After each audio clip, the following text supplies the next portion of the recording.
At 12:54 a.m. on June 14, 2017, a faulty fridge caught fire in a fourth-floor flat in a residential tower in London.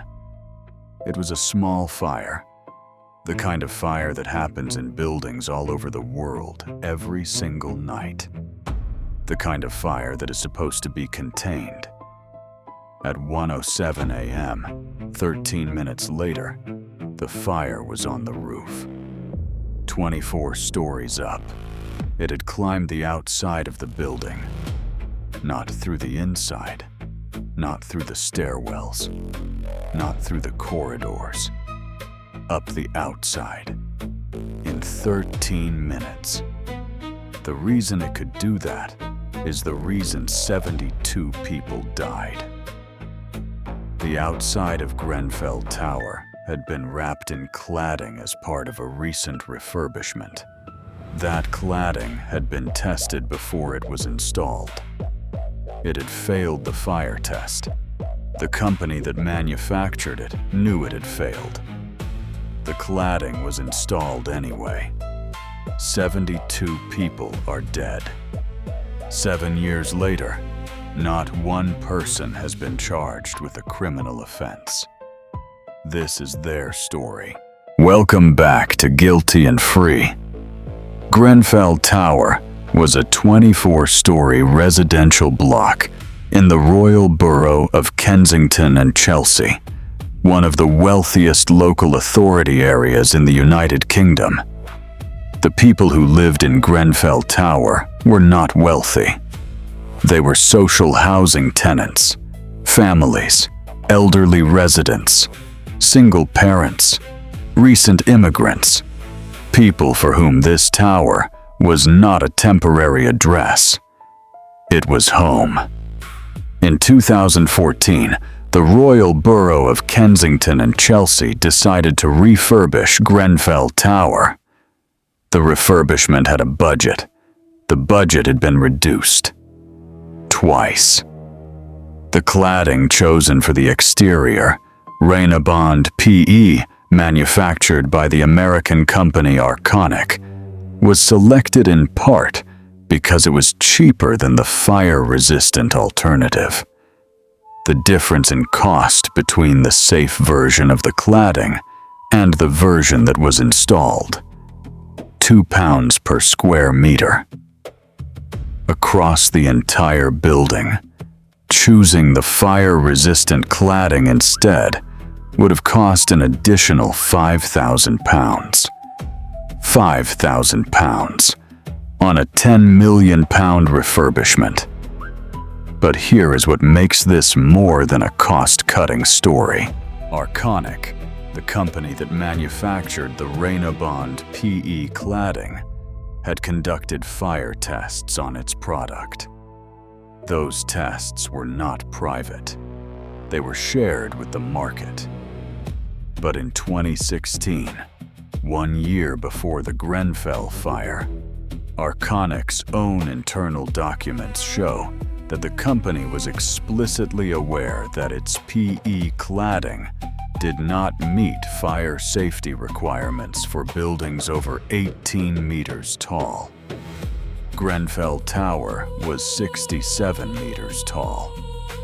The Grenfell Tower Inquiry, which ran for 6 years and cost over £150 million, found something specific in those Arconic documents. The company had not merely sold a product that failed to meet requirements. It had concealed the true fire performance of the cladding from the market. The inquiry used a specific word to describe Arconic's conduct. That word was dishonest. Not negligent, not mistaken, not poorly managed. Dishonest. And Arconic was not the only company the inquiry found to have acted dishonestly. Celotex, the manufacturer of the insulation installed inside the cladding system, had conducted a fire test in 2014 specifically designed to achieve a result that would make its product appear compliant with building regulations. The test was designed to pass, not to accurately represent how the product would perform in a real fire. The test passed. The product was certified. The certification was used to sell it into the Grenfell refurbishment. In a real fire, the fire at Grenfell, the insulation burned. Kingspan, a third insulation manufacturer whose product was also used at Grenfell, was found by the Inquiry to have engaged in deliberate and sustained dishonesty over many years in how it marketed its insulation's fire performance. 3 companies, 3 findings of dishonesty. By a public inquiry, with access to every internal document, every email, every test result. And yet, as of this recording, not one employee of any of those 3 companies has been charged with a criminal offense. At 12:54 a.m., when the fire started in flat 16, the fire brigade was called immediately. The first crew arrived within 6 minutes. That is a fast response. And for a fire contained within a flat, it would have been enough. But the cladding changed everything. The cladding acted as a chimney. The polyethylene core of the Reynabond PE panels is flammable. When the fire reached the outside of the building and made contact with the cladding did not slow the fire. It accelerated it. Investigators later determined that the fire spread through the cladding at a rate far beyond anything the building's fire safety design had been built to handle. The building's fire safety strategy was built around a principle called stay put, the idea that residents should remain in their flats because the structure would contain any fire long enough for it to be extinguished. That strategy was designed for a building with compliant cladding. Grenfell Tower did not have compliant cladding. But nobody told the residents of Grenfell Tower that the stay put advice might not apply to their building. Because nobody had told the fire brigade. Because nobody had told the local authority. Because nobody had told the building's management company. Because the companies that manufactured and installed the cladding they all relied on had not disclosed what their own tests showed. On the upper floors of Grenfell Tower that night, the floors where the fire arrived last, where people had the most time to wait, where they had followed the advice to stay put. People were calling emergency services from inside their flats, while the building burned around them. The 999 call operators told them to stay. The fire brigade, fighting a fire that was unlike anything its equipment and training had been designed to handle, could not reach them in time. The inquiry found that the fire brigade's response was impaired not by the actions of its crews, who performed with extraordinary courage, but by the fact that the building was not what it had been certified as being. The cladding had been certified as compliant. It was not compliant. The certification was wrong. And the company that issued the certification was not the government. It was a private third-party assessor paid by the industry it was certifying. The Royal Borough of Kensington and Chelsea did not own Grenfell Tower directly. It was managed by an organization called the Kensington and Chelsea Tenant Management Organization, the KCTMO.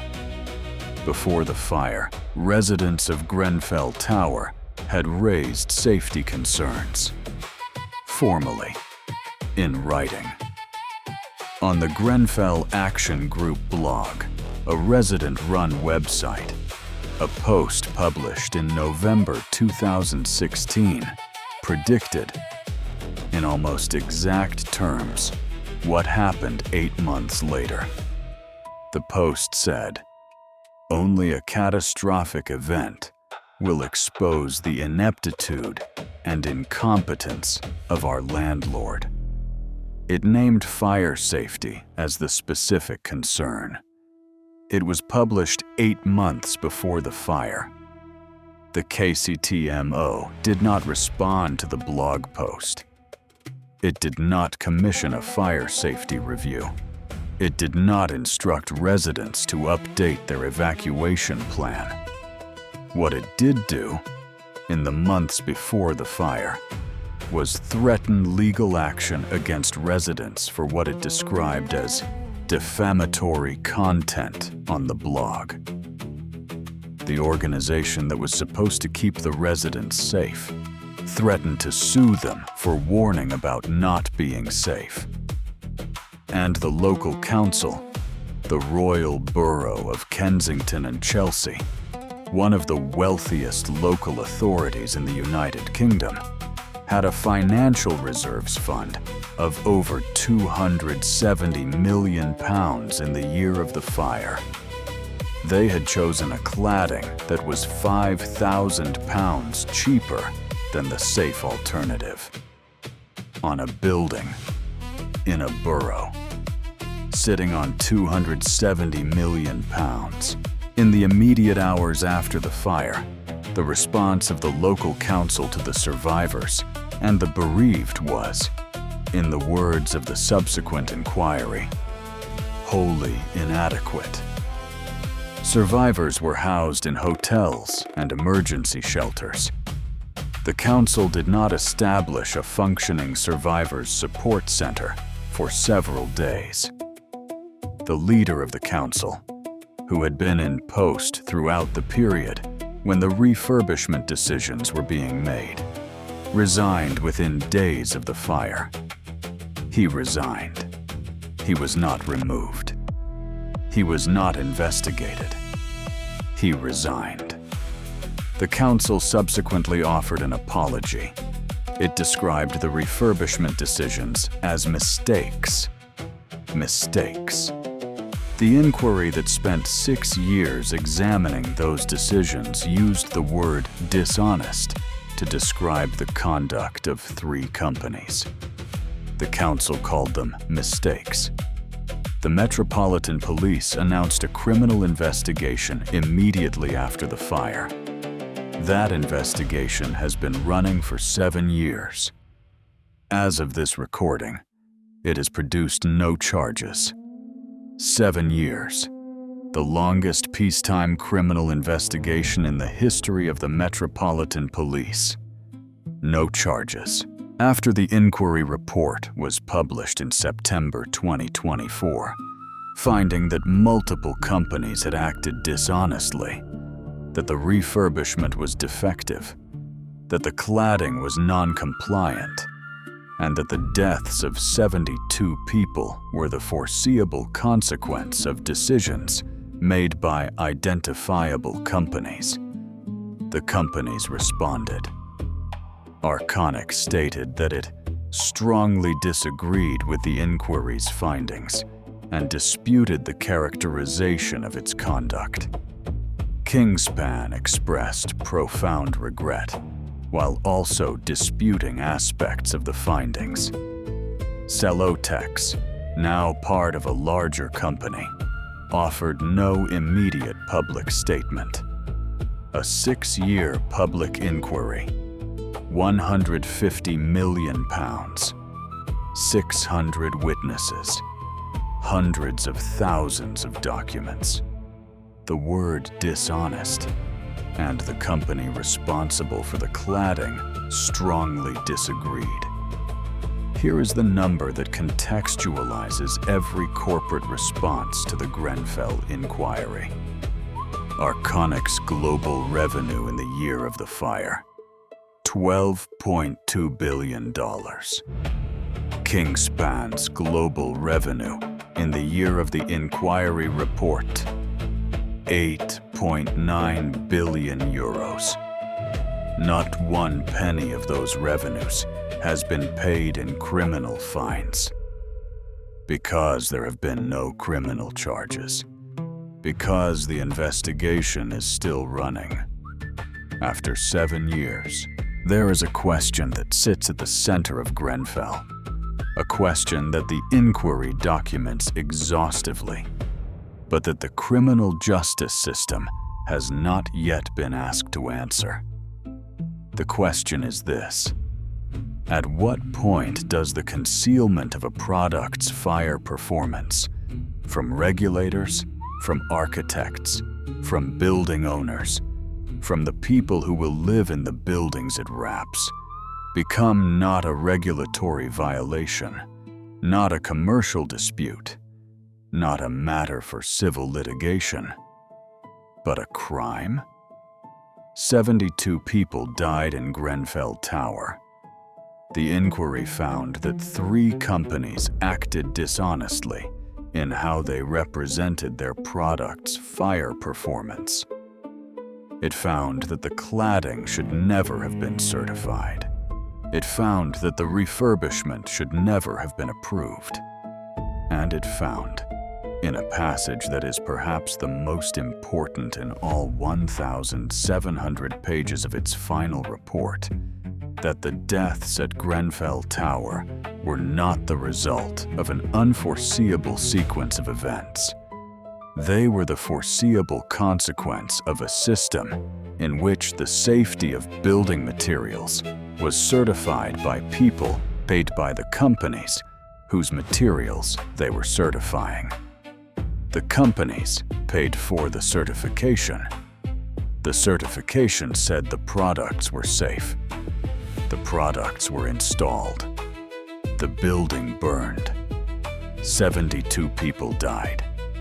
And the system that allowed the products to be certified as safe when they were not, that system is still running. The cladding that burned at Grenfell Tower, or versions of it, was, at the time of the fire, installed on thousands of buildings across the United Kingdom, Europe, and the world. The remediation, the removal and replacement of potentially dangerous cladding, is still ongoing. Some of those buildings are still waiting. The residents inside them do not know if they are living in the next Grenfell.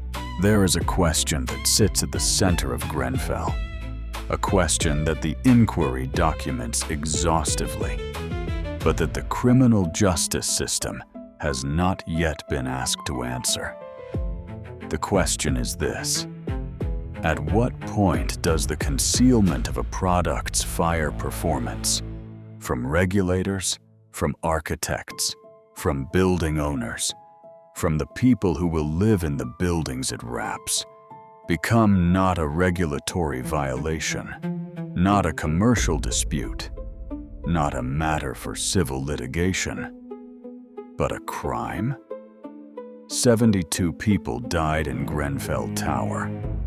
The inquiry found that 3 companies acted dishonestly in how they represented their product's fire performance. It found that the cladding should never have been certified. It found that the refurbishment should never have been approved. And it found, in a passage that is perhaps the most important in all 1,700 pages of its final report, that the deaths at Grenfell Tower were not the result of an unforeseeable sequence of events. They were the foreseeable consequence of a system in which the safety of building materials was certified by people paid by the companies whose materials they were certifying. The companies paid for the certification. The certification said the products were safe. The products were installed. The building burned. 72 people died. And the system that allowed the products to be certified as safe when they were not. That system is still running. The cladding that burned at Grenfell Tower, or versions of it, was, at the time of the fire, installed on thousands of buildings across the United Kingdom, Europe, and the world. The remediation, the removal and replacement of potentially dangerous cladding, is still ongoing. Some of those buildings are still waiting. The residents inside them do not know if they are living in the next Grenfell. This is Guilty and Free. 72 people dead. 3 companies found dishonest. 7 years of investigation. 0 criminal charges. They got away with it. Subscribe. New video every week. The next video in this series takes us to a British institution, not a private company, that prosecuted 900 innocent people for a crime committed by its own computer system, and covered it up for 20 years. They got away with it, until they didn't. Almost.